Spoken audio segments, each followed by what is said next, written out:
Take our lead. Let's help you make your mark.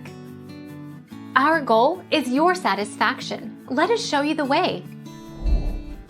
Canned sweet potatoes do not work well in this pie.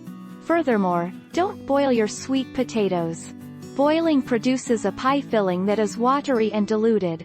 Once the potatoes are baked, they need to be processed in order to produce a silky texture.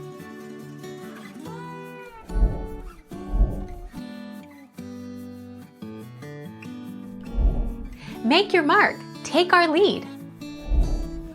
The most common thickeners used for pie fillings are flour, cornstarch and tapioca. These starches all work well to thicken pie filling juices but not of equal power. All thickeners have advantages and disadvantages.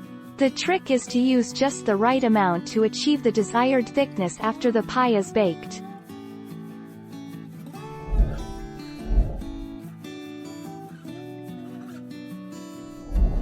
Take our lead. Let's help you make your mark. 5 ways to prevent soggy pie crust. Blind bake. The most common way to ward off a soggy pie crust is by a process called blind baking. Brush with egg. Brush with chocolate. Bake on a hot baking sheet.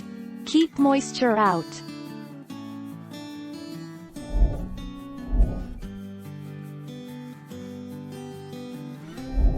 Take our lead. Let's help you make your mark. Fruit pies don't pull the pie until you see the filling juices bubbling in the center as well as around the edges. If it's a pie with a full top crust, you won't see juices bubbling, so just bake it until you see color underneath. This should take well over an hour, sometimes 2 hours or more, at 350 degrees.